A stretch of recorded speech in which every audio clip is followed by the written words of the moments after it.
अस्सलाम वालेकुम जी। So we have talked a lot about our compulsory लेकिन ऑप्शनल सब्जेक्ट्स हैं जिनके ऊपर कम डिस्कशन हुई है। तो आज आपको ऑप्शनल के बारे में दो इंपॉर्टेंट चीज़ें सिखाने लगा हूँ, बहुत ज़रूरी है आपके लिए अंडरस्टैंड करना।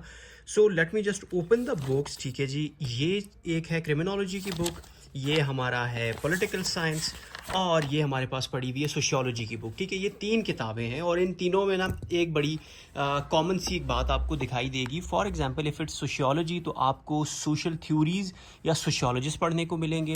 इफ़ इट्स पॉलिटिकल साइंस तो इसमें आपको पॉलिटिकल फ़िलासफ़र्स जो हैं वो देखने को मिलेंगे। एंड इफ़ इट्स क्रिमिनोलॉजी तो आपको क्रिमिनोलॉजिस्ट या उनकी थ्योरीज़ देखने को मिलेंगी। बहुत इंपॉर्टेंट है आपके लिए अंडरस्टैंड करना कि ये जो तीनों सेक्शन हैं ये अकेले नहीं है। यहाँ पे देखिएगा, इसको अलग नाम दिया गया, इसको 2 दिया गया है। जैसे फॉर एग्जांपल इसको आपका जनरल सोशियोलॉजी को 1 कहा गया है, तो इसको यहाँ पे पूरे का पूरा अलग एक चैप्टर कंसिडर किया गया है। इसको आपको ये बताया गया है कि ये अलग चैप्टर है। आपको फोर्स किया जा रहा है कि आप इसको अलग चैप्टर समझें, लेकिन आपने ये गलती नहीं करनी। आपने अंडरस्टैंड ये करना है कि अगर आपको सोशियोलॉजी में इन जितने भी आपके सोशियोलॉजिस्ट हैं इनकी थ्योरीज़ का पता चल चुका है, ये कौन थे, इन्होंने क्या किया, इन्होंने क्या थ्योरी प्रेजेंट की, अगर आपको ये पता चल चुका है तो अब आपने इनकी थ्योरीज़ को इन टॉपिक्स के ऊपर अप्लाई करना है। फॉर एग्जांपल आपका जिस तरह social and cultural evolution of society है, इसके बारे में किसी बंदे ने कोई इस तरह की थ्योरी दी हुई है? कोई ऐसा पर्सन जो आपको सोसाइटी की एवोल्यूशन के बारे में बताता हो? अगर है तो आपने उस टॉपिक में उसका जिक्र करना है। अगर फॉर एग्जांपल कम्युनिटी, आपकी इंडिविजुअल एंड सोसाइटी के ऊपर किसी बंदे ने कुछ कहा हुआ है, फॉर एग्जांपल आपकी कम्युनिटी या आपकी सोसाइटी तब बेहतर होगी जब सोशल कंट्रोल बेहतर होगा। तो सोशल कंट्रोल किसकी थ्योरी है? उस पर्सन की थ्योरी है। आप उसको उठा के यहाँ पे ऐड करेंगे अपने क्वेश्चन में, अपने आंसर में, ताकि आपको थोड़ा सा हाई स्कोर मिल सके। हर क्वेश्चन में, हर टॉपिक पे ये चीज़ अप्लाई होती है। For example you talking about social interaction, यहाँ पे आप देखिएगा, यहाँ नेचर ऑफ सोशल मोबिलिटी, तो यहाँ पे भी आपके किसी एक सोशियोलॉजिस्ट की थ्योरी यूज़ हो सकती है, वेयर ही टॉक्स अबाउट कि कैसे हायरार्किली इंडिविजुअल ग्रो करते हैं और from lower stage to higher stage पे वो क्या करते हैं, मूव करते हैं। I don't exactly remember the name. तो आपने क्या करना है, इन टॉपिक्स के ऊपर इस चैप्टर 2 जो आपको हाईली यहाँ पे इसने अलग करके रखा हुआ है, आपने इसको अप्लाई करना है। ये तो थी बात सोशियोलॉजी की। Let's talk about political science. Political science में आपने एरिस्टोटल, मैकियावेली, इन सब को पढ़ दिया। किसी को आप नाम देंगे जी Machiavelli, he talked about politics, इसने जो है जी प्लेटो ने डेमोक्रेसी की बात की, एरिस्टोटल ने किसकी बात की, हॉब्स ने, लॉक ने। आपने जल्दी जल्दी पहले अंडरस्टैंड किया कि भाई ये बंदे क्या बात करते थे, किस टॉपिक के बारे में बात होती थी। और फिर आगे जितना भी सिलेबस पढ़ा हुआ है, आपने कोशिश ये करनी है कि कहाँ पे आप इन जो पॉलिटिकल फिलोसफर्स हैं इनको रेफ़र कर पाओ। कहाँ पे, वो कौन सा टॉपिक होगा, कौन सी जगह होगी, कौन सा एग्जैक्ट सब टॉपिक होगा जहाँ पे आप इनमें से किसी एक पर्सन का नाम दे के उसका कोटेशन, उसका रेफरेंस दोगे, ताकि आपका स्कोर हाई आए। पॉलिटिकल साइंस में भी ये चीज़ बहुत हद तक अप्लाई होती है। यहाँ पहले चैप्टर में पढ़ो, बाकी कोशिश करो उसको अप्लाई करने की। Now let's talk about criminology, chapter 4, crime and criminality, theoretical perspectives. ठीक है जी, बायोलॉजिकल, सोशल, आपके डिफरेंट पर्सपेक्टिव्स इसमें आपको सीखने को मिलते हैं। डिफरेंट थ्योरी, स्ट्रेन थ्योरी है, सोशल कंट्रोल है, लर्निंग थ्योरी है। अब आपने कोशिश ये करनी है कि इन थ्योरीज़ को भी आपने क्वेश्चंस पे अप्लाई करना है। अगर पाकिस्तान में वो कहता है कि भाई क्राइम बढ़ रहा है, उसकी कुछ आप रीजंस बताएं, तो आप बताओगे सोशल कंट्रोल वीक है अकॉर्डिंग टू सोशल थ्योरी, हिर्शी ने ये कहा जी अकॉर्डिंग टू स्ट्रेन थ्योरी, उस पर्सन ने ये कहा, तो उनकी थ्योरीज़ के अकॉर्डिंग पाकिस्तान में जो क्राइम बढ़ रहा है उसके ये चुनिंदा रीजंस हैं, और इसका सोल्यूशन भी आप किससे निकाल सकते हो। समहाउ आप इन ही अपने जो एक्सप्लेनेशंस आपने पीछे पढ़ी हुई, आपने जितने ये डिफरेंट टॉपिक्स पढ़े हुए, इनमें से आप क्या करते हो, सोल्यूशन भी निकाल के, और सोल्यूशन के साथ भी आप कोशिश करते हो कि आप रेफरेंस ऐड कर सको इन थ्योरीज़ का, इन क्रिमिनोलॉजिस्ट का, या इन पॉलिटिकल फिलोसफर्स का, या इन सोशियोलॉजिस्ट का। तब जाके आपका हाई स्कोर आता है। यही वो सब्जेक्ट्स हैं इस दफ़ा पिछले 1-2 सालों से हिट हो रहे हैं और जो रीज़न मुझे समझ आई है वो यही रीज़न है कि आप इन तीनों को, इनके जो इंपॉर्टेंट चैप्टर्स हैं उनको आप अलग अलग समझ रहे हो। ये तो था वीडियो का एक पार्ट।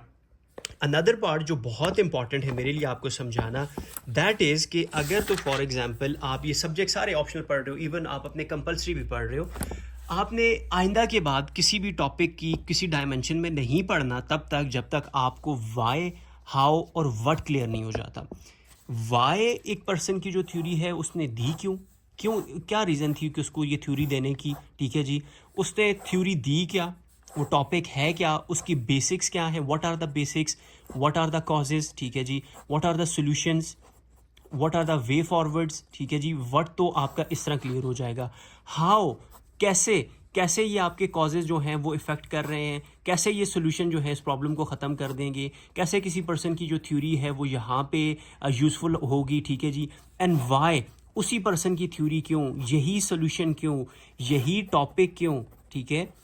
अब आपने कोशिश ये करनी है कि आइंदा के बाद जब भी आप कोई टॉपिक पढ़ें, आप अपना वाई सबसे पहले क्लियर करें, हाउ और व्हाट पे बाद में आए। अगर आपको मुश्किल लगता है सबसे पहले व्हाट, तो आप सारे क्लियर कर जाओगे, लेकिन अगर एग्जामिनर क्वेश्चन करता है हाउ और वाई से, तो आप लोग पैनिक कर जाते हो, आप लोग समझ ही नहीं पाते। और क्रिटिकल आपका एनालिसिस या क्रिटिकली एवेल्यूएट तो दूर की बात है, क्यों, क्योंकि आपके अभी तक व्हाट, हाउ और वाई क्लियर नहीं हो रहे।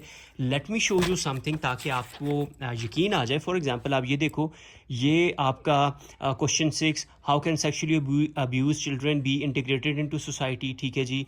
अच्छा, यहाँ पे सिंस इंसेप्शन ऑफ पाकिस्तान, यहाँ पे करके वो पूछ रहा है कि मुझे ये बताओ, describe the systematic flows and other restricting forces behind. Systematic flaws होगा, आई गेस FLAWS, फ्लॉज होगा। कौन से वो सिस्टमेटिक फ्लॉज हैं जो यहाँ पे एग्जिस्ट करते हैं। तो अब आपने वो व्हाट का आंसर करना है कि वो कौन से हैं। हर क्वेश्चन आपको व्हाट, हाउ, वाई सुनाई देगा, ठीक है। अच्छा, यहाँ पे किसी और टॉपिक पे आ जाए, फॉर एग्जांपल ढूंढा करें कहाँ पे व्हाट है, कहाँ पे हाउ है, इन व्हाट वेज, ठीक है जी। ये आपका व्हाट लिखा हुआ है, ये व्हाट लिखा हुआ है। What do you think Marx's theory about class and gender based conflict is still relevant. How do you think, मतलब ये इसका क्या है कि हाउ डू यू थिंक, आप कैसे सोचते हो या आप क्या सोचते हो। तो ये हाउ, उसकी रेलेवेंसी आपसे पूछ रहा है। तो वही बात घूम फिर के कहाँ पे आ रही है, आपके वाई, व्हाट और हाउ पे आ रही है। दिस वो सोशियोलॉजी, ठीक है जी। अगर आप इसी तरह पॉलिटिकल साइंस को फॉर एग्जांपल उठाते हैं, आई होप इसमें भी कुछ ना कुछ हमें इस तरह का मिल जाएगा। अब यहाँ पे पढ़ें जी, ये सबसे पहले ये हाउ लिखा हुआ है आपका, ये व्हाट लिखा हुआ है। Write down the major determinants, तो मतलब what are the major determinants, इसको व्हाट की कैटेगरी में मैं फॉल कर सकता हूँ ना, व्हाट की कैटेगरी में ये फॉल होता है। अच्छा, थोड़ा सा आगे इस तरह चलें, यहाँ पे ढूंढने की कोशिश करें, ये व्हाट लिखा हुआ है, ये व्हाट लिखा हुआ है, ये व्हाट लिखा हुआ है।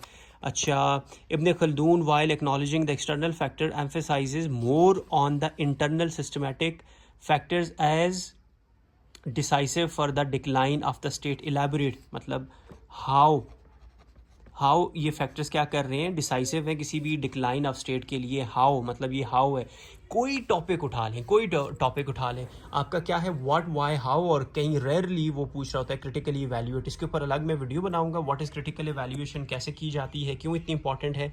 लेकिन आपने मेक श्योर करना है कि आज जो मैंने आपको ये चीज़ सिखाई है, एक तो डिफरेंट थ्योरीज़ को अप्लाई करना सिखाया आपको, और मैंने फिर आपको ये बताया कि आपके 3 मेन मुद्दे होने चाहिए पढ़ते वक्त, 3 आपके मेन क्वेश्चन होने चाहिए, वाई, व्हाट, हाउ। जब तक आपकी ये क्लियर नहीं है, आपसे अगर मैं कोई भी क्वेश्चन कर लूँ, आपको हाउ उसका अगर नहीं पता, उसके व्हाट में आप कंफ्यूज हैं, व्हाट आपको आ जाएगा, हाउ में आप सम हाउ कुछ कर लेंगे, लेकिन वाई इसके ऊपर no one is talking about, ना कोई सिखा रहा है, ना आप लोग सीख रहे हो। लेकिन आप जब पास पेपर उठा के देखते हो तो आपको यही मिलता है, और आपको उसके बाद क्रिटिकली इवैल्यूएट का कहा जाता है। तो अपनी राइटिंग में मेक श्योर कीजिए, अपनी लर्निंग में, कि आपने आइंदा के बाद वाई, व्हाट, हाउ का बहुत ख्याल रखना है। ये कैसे क्लियर होगा या आप इसको किस तरह क्लियर कर सकते हो, इसके लिए मैं जल्दी एक वीडियो लेके आऊँगा, जिसमें मैं आई गेस यूट्यूब पे अपलोड करूँगा, ताकि आपके सामने मैं वो डायसेक्ट कर सकूँ कि वाई, व्हाट एंड हाउ, और वाई दे आर इंपॉर्टेंट, ठीक है जी। अगेन वाई आ रहा है, how you can learn to solve your why, what and hows, ठीक है जी। तो स्टे ट्यून फॉर दैट, और कोई क्वेश्चन हो तो आप ज़रूर पूछिए कमेंट सेक्शन में। थैंक यू सो मच जी, टेक केयर, अल्लाह हाफिज़।